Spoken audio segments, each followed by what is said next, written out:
Tell me, why do you want to run for city council?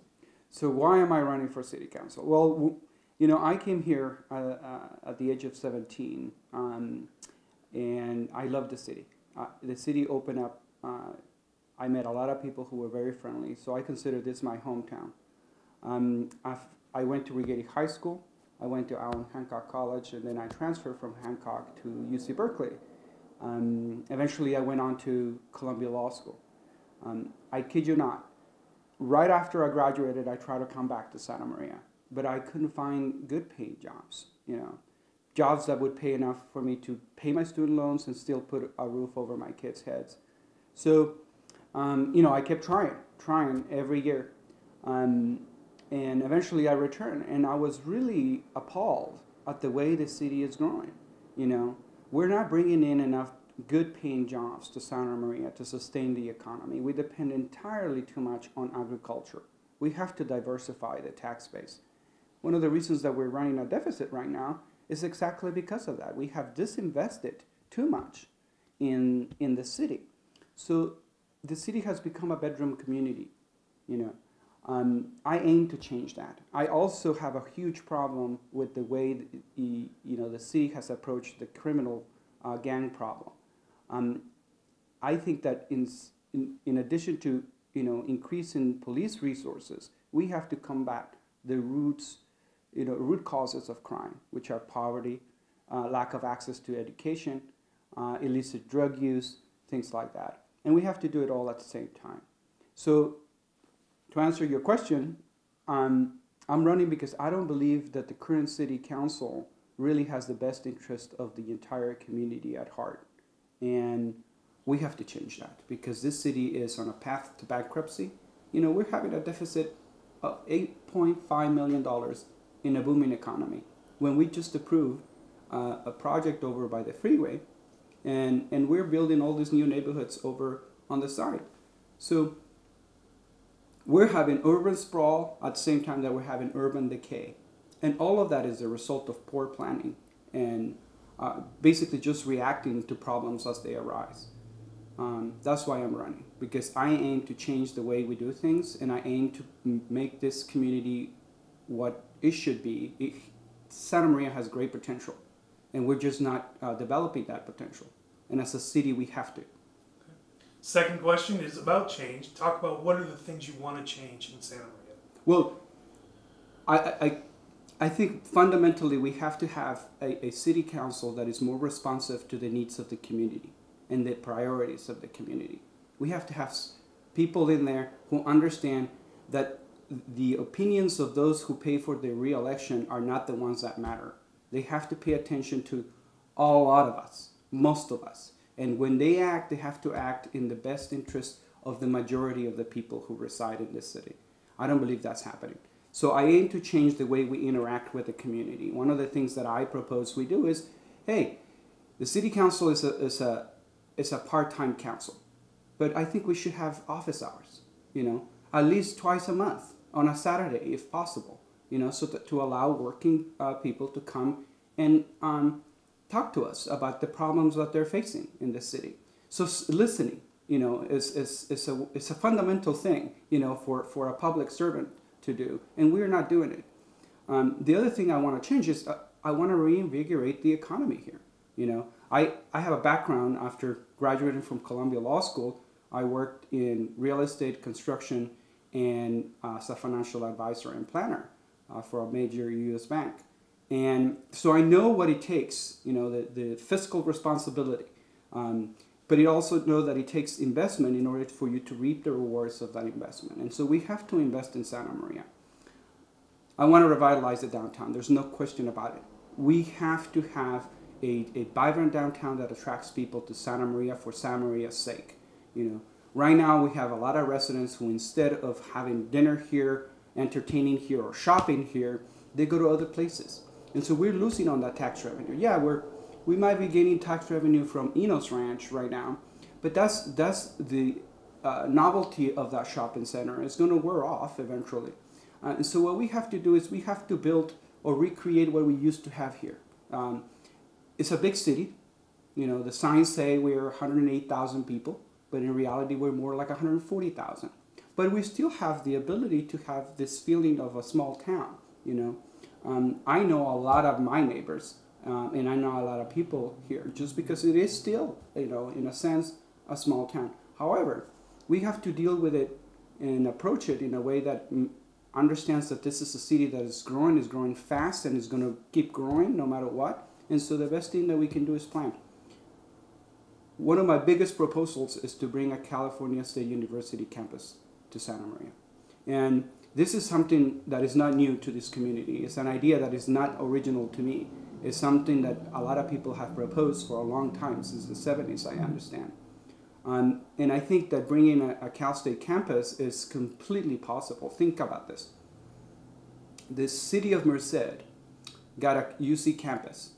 The legislature approved that UC campus in 1995. Construction started in 2000. The first class entered in 2005.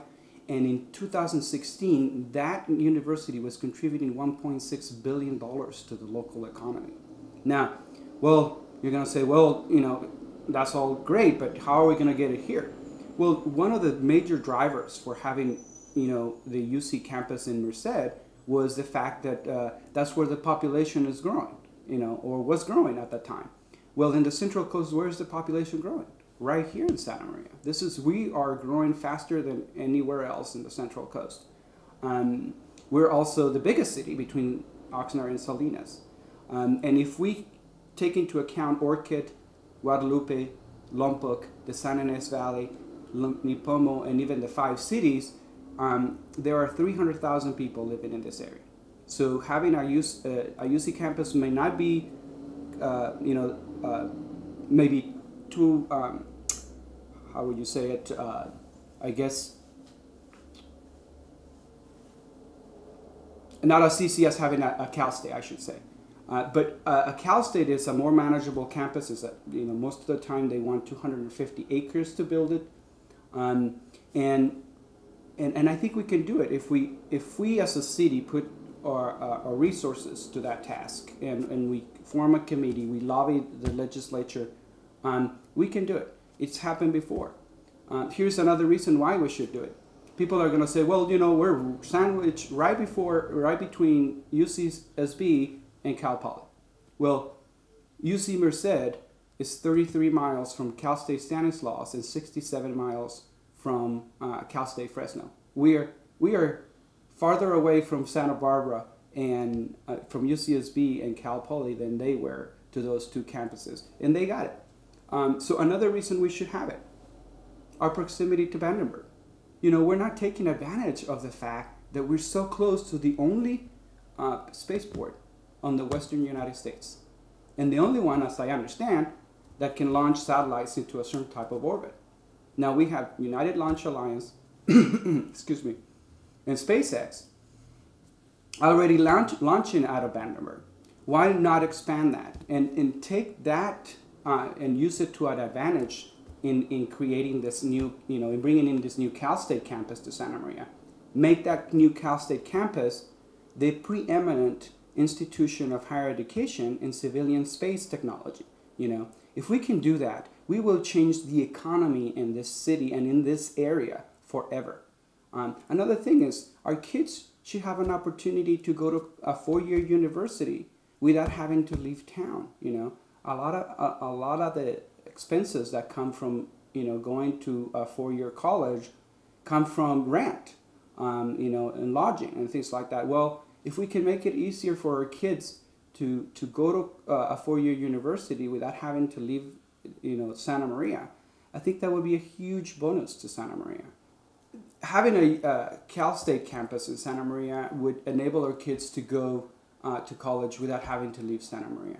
And I think we owe it to them, because one of the things that's happening right now is that when our children go to college, just like I did, they have a very hard time coming back to Santa Maria because there are no jobs.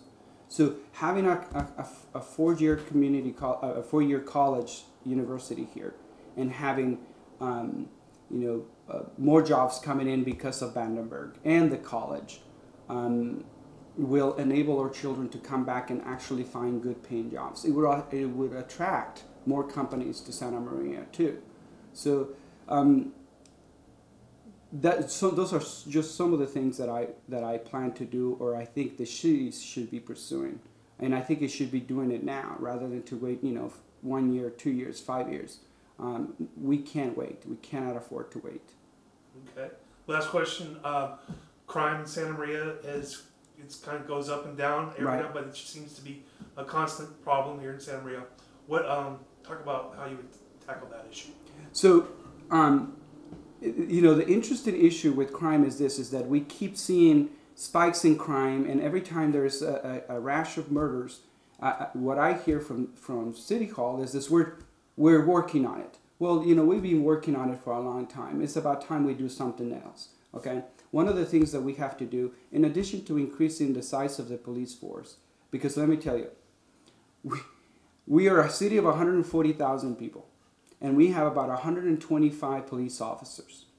I went on a ride-along about, I think it was a month ago, and I learned actually that only about 12 police officers were patrolling the entire city at one time.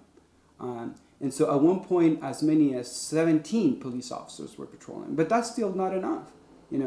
I think we are short by about 10 police officers. My aim is to increase the size of the police force between 5 and 10 police officers in the next 5 years. We also have to, approach policing in a different way.